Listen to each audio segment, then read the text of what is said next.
good afternoon and greetings to you from North Auburn, California. Currently I-80 eastbound. And yeah, welcome back. I think it's been, or it feels like it's been a couple days since I said hello here.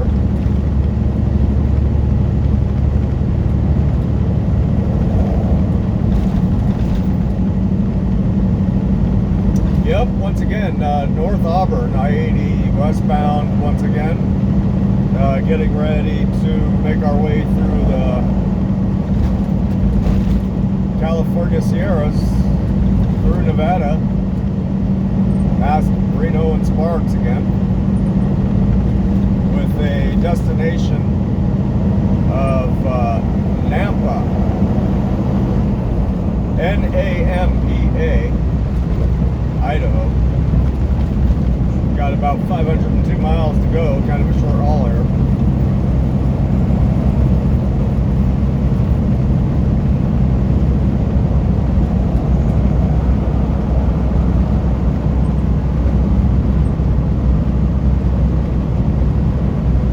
We actually began this trip this morning down in Stockton, where we picked up this trailer. It's funny, I'm actually, that doesn't look good. It looks like there's a fire up in there, but hopefully it's maybe just somebody's fireplace or something. Somebody burning off some excess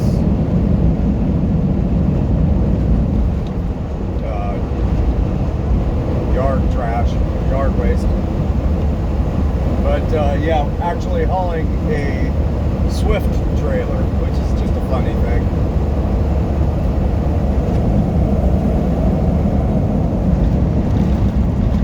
Just because of the reputation Swift has, you know. So of course, if the way I drive when I see a Swift truck is any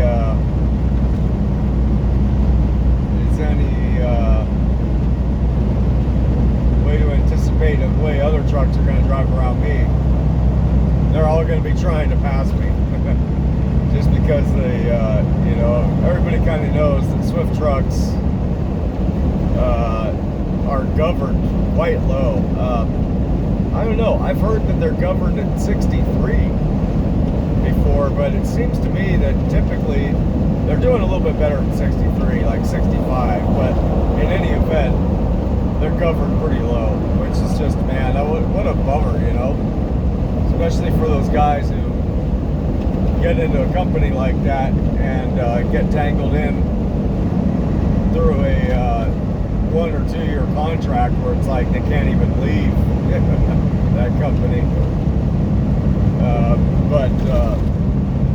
Yeah, so it's kind of like whenever I see a Swift truck up ahead of me, you know, I'm pretty well getting in the amber lane to get ready to pass them as soon as I see them.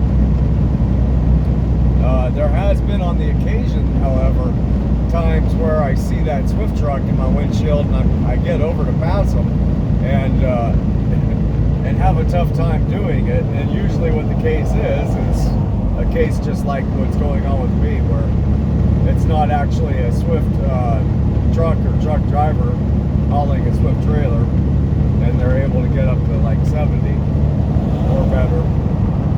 And so that's what I'm doing here now.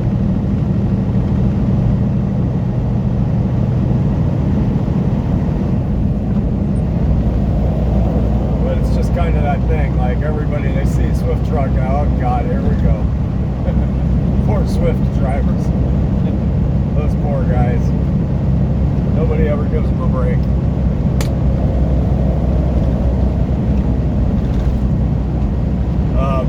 But all that said, it's a Swift trailer, however, it's actually Amazon freight inside. And it's not a light one, but it's not a heavy one. I think I got about 23,000 back there or something like that. So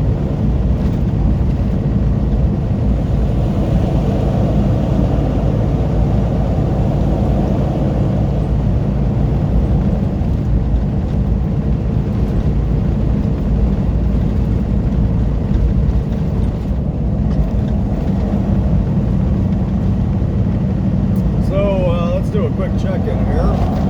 We got Tuesday, December 29th. Man, almost New Year's Day. Wow. Crazy. Current local time of 12:31. Post meridian. Temperature, it's nice out, man. About 60 degrees outside as we make our way up the mountains here at an elevation currently of 1,900 feet. With about, let's see, 4,000 or 5,000 more feet to go to reach the summit up there at Boreal.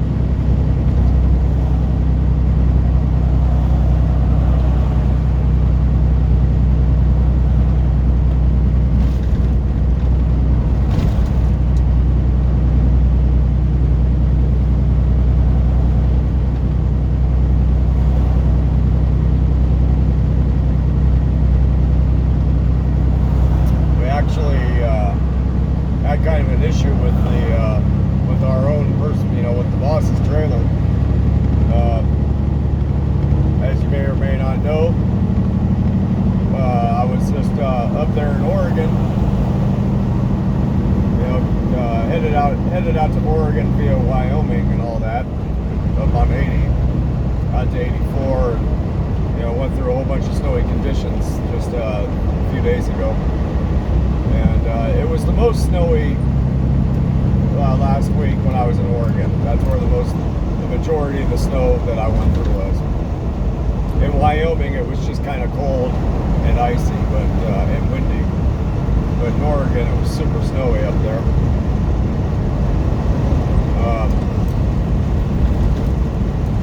And fairly cold. But what ended up happening was whether it was because of the cold or because of all the snow that built up on the underside of the trailer, because we got the airlines that run up underneath the trailer. There's like two airlines, the emergency airline, service airline, and then a electrical line down there for the ABS, I guess. That's what I suspect it's for anyhow. But so you got the emergency airline, and that's basically like controls the parking brake for the trailer, and you got the service airline, which is what controls the actual brakes as you're driving. Like it's the line that supplies air to the brakes for, like, if I just use them, like right now I'm using my brakes like regular, like when you press on your pedal. And I was on my way back down there from Oregon down to California, headed down to Fremont, California, go deliver that load. And on the way down there, I noticed that I was getting some hissing inside the cab when I released the air brakes. If you know anything about Class A trucks, you'll know exactly what I'm talking about. But basically, when I released the parking brakes for the service line inside the cab, I was hearing, it was just like a constant hissing, which it's not supposed to do. But basically what it means is that air is continually running through the line when it shouldn't be, for whatever the reason. And then as the trip progressed, I noticed that it was, because most of the time you're on the interstate, you got cruise control on and you're not braking very often, right? But whenever I would pull off, whether it was for a rest area or to fuel up or whatever, getting on, off the off-ramp and come into a stop sign or whatever, it would hiss a heck of a lot more. And I'm like, that's something's up. And, inspecting the back of the trailer with the brakes set, there was no hissing back there, so I couldn't really say one way or another where the leak was. But when I got down to Fremont, when I got down to where their facility is, kind of a makeshift Amazon facility, I pulled in, not actually in where their entrance was. I was, kind of early or whatever, and I pulled over into where this cul-de-sac was, and went in the cul-de-sac to do a U-turn to face out the the direction I came in. And when I did that, so when I make that U-turn, it's basically jackknifing the trailer back there, right? So you can look out the window and actually see the back of your trailer. It's just a lot closer in proximity to the driver's side window. Anyhow, so as I'm doing that, I got the window open and I'm looking at the back of the trailer and I'm pressing the service brake because I was, I knew something was up and I wanted to listen. And sure enough, I could just hear back there at the tandem just, just blowing air while I'm using the service brake. And so I was like, wow, yeah, so something happened because of the cold and or the snow.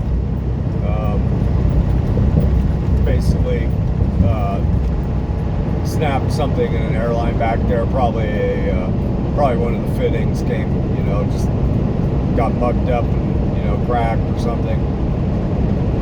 So I let the boss know, and he's like, all right, just go ahead and bring it back to the yard, drop it at the yard, and you'll run Amazon trailers.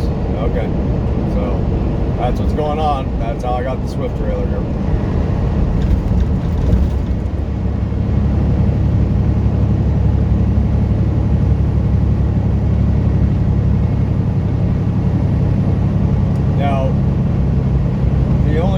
Why I was able to, being aware of that problem while I was coming down from Oregon. If I had been heavy, like let's say even 20,000 pounds like I got right now, I wouldn't have been able to. I would have had to pull off. I would have had to get it dealt with. I only had like 6,000 pounds back there, so it might as well just be an empty trailer. And so it wasn't as big a deal, or when it's empty or whatever, because I mean, shoot, even just the engine brake is pretty sufficient to bring you to a stop, damn near. And then the tractor brakes themselves will provide enough braking for a light or empty trailer like that. But if I had, like, even right now 20,000 pounds, I would have had to get it dealt with immediately. So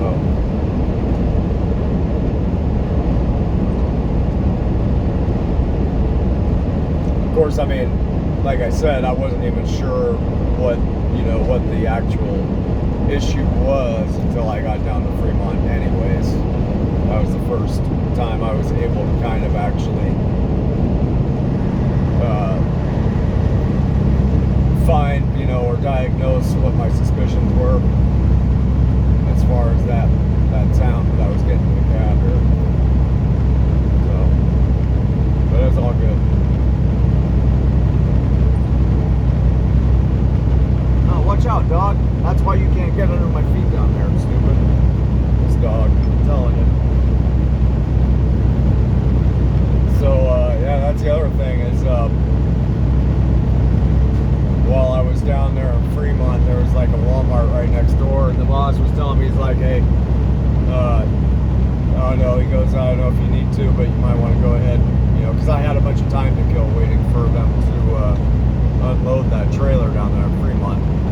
So I don't know if you need to, but you got time to go, pick up any food or anything like that. And I was like, yeah, okay. So I went over there and kind of restocked my cooler a little bit and picked up some stuff for the pup here, which is cool. I actually got him I picked up one of those like retractable leashes, but I picked him up a collar also. It's pretty cool. It's like a black studded collar, and it looks good on him. Actually, it looks really good, and it's not bothering him too much either. Like, he didn't freak out when I put him on it, when I put it on him at all. And the only thing, is like, he's not like going crazy over it, but whenever he doesn't have something to do, he's trying to scratch at it with his back legs, and so he's like scratching at it depending on which leg, and it's like rotating around his neck. It's pretty funny. So it's but he's getting more and more used to it. But anyhow, the point being is it looks good on him. It does, I got to admit. And then I got him a couple other things. Got him a couple more toys, or I got him one more toy. I'll show you that in a second because it's just too cool. You got to see it. And got him some more treats. Got him like these little tiny rawhide bones. Man, he freaking loves them too. It's crazy. He'll spend freaking. And I mean, what's so great about him is it'll give him something to do for like 30 or 45 minutes. You know, if he's being hyper, and I need him to settle down and kind of get out of my way if I'm driving or if I'm busy doing something else. Give him one of those and it'll keep him busy for a good while. But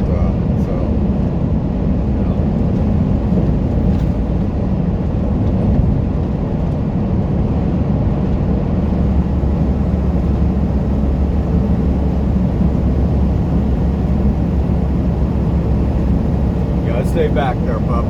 He keeps trying to inch up and get under my feet while I'm driving here. He just can't be down there. I got the pedals down there. You can't get underneath there. You're gonna get squished.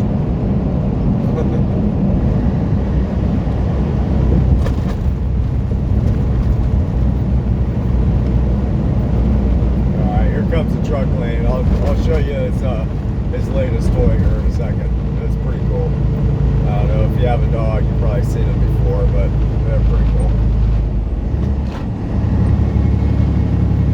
Alright. There we go. That's just great. I love it. It's a little pig. A little blue pig. It's kind of psychedelic looking, huh?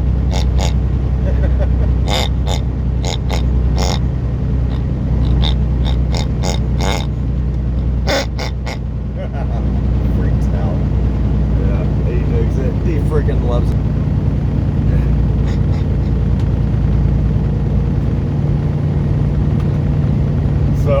So that with the chicken, and he gets pretty excitable with them.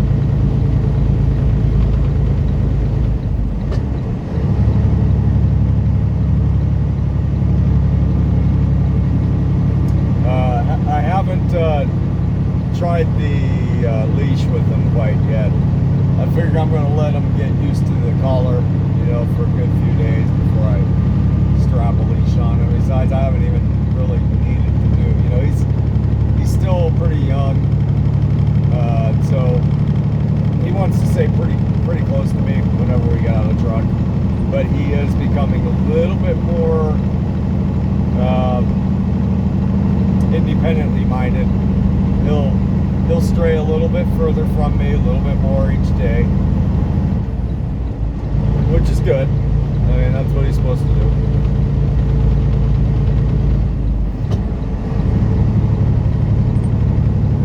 There has been a couple times where I got kind of nervous when, it's usually, because we get out of the truck, it's usually someplace where there's a whole bunch of other trucks running or not running. And what'll happen is, you'll have a truck out there, running, or it'll be our truck, and its compressor will fill up a tank, and then it'll do that big sneeze, and that's usually what'll get them, freak them out a little bit and scare them. But like I said, he's getting more and more used to it every day. So, he's definitely kind of taking on the appearance more of a dog than a puppy now too. Freaking growing super fast.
Yep, so running back to Idaho, man, wow. Interesting. I don't know why it's interesting. What's interesting is how short a distance it is. Like, I'm going to be there, I think my ETA is for 11 or 11:30 tonight. Like I said, I got about 483 miles now left to go. So it is a short haul. So I guess it's just kind of one of those things. When I used to think of like going to Idaho, I used to think of like, oh wow, that's like so far. You know, like, oh, that would take days to get there. No, not really. No, not at all. It takes like half a day to get there.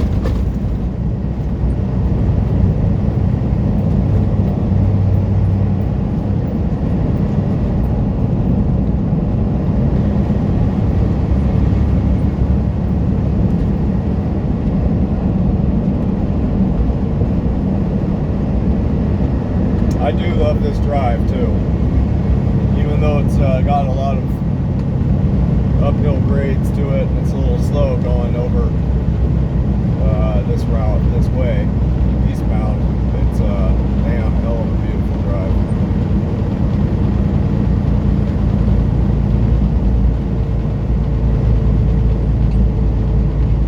And it gets me out of California quick.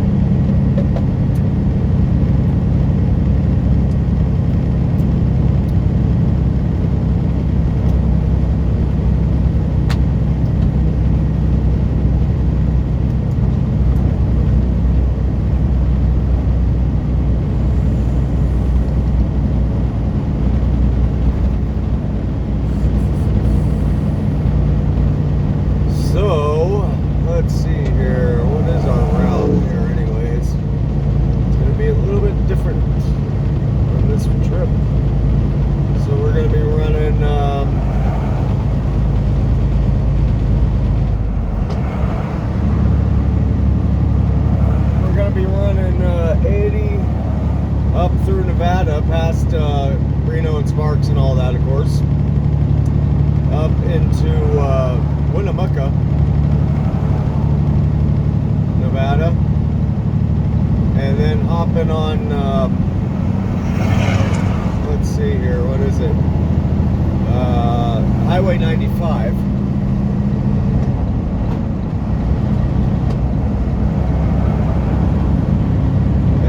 Taking that all up into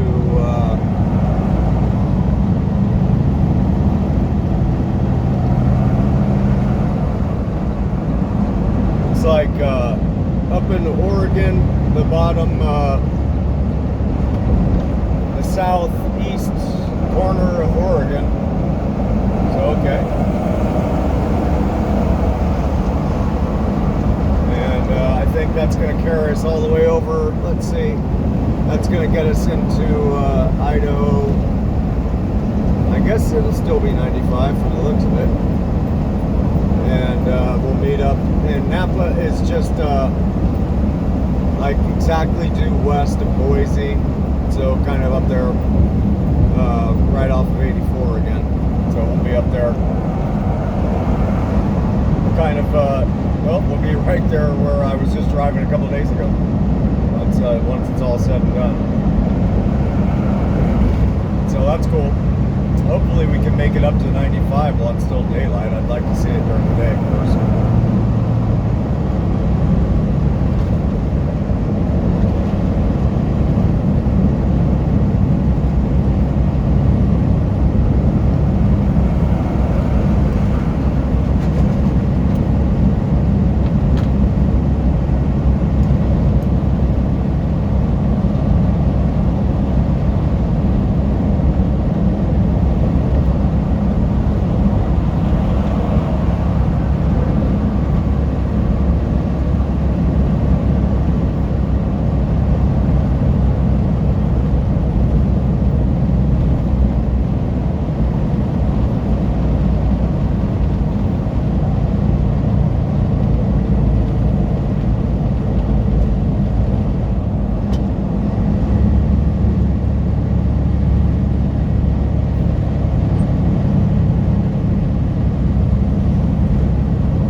get around this freaking Penske truck right now because he's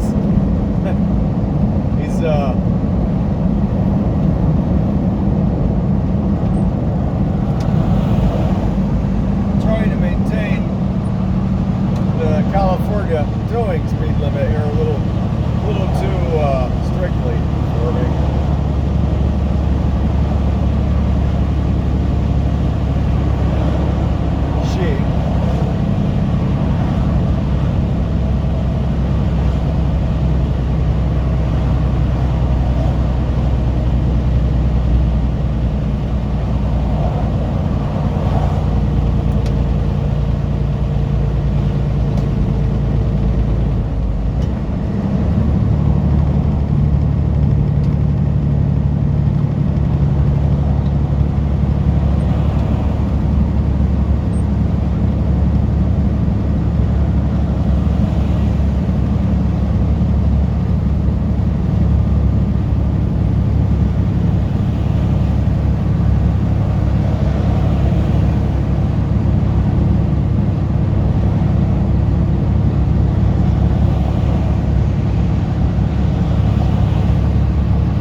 I guess maybe that's a sign to go ahead and wrap this one up. Yeah, I figure. Yeah, it's getting up there here. So hope you all are doing well. And I will see you somewhere down the road here. Take care. See you.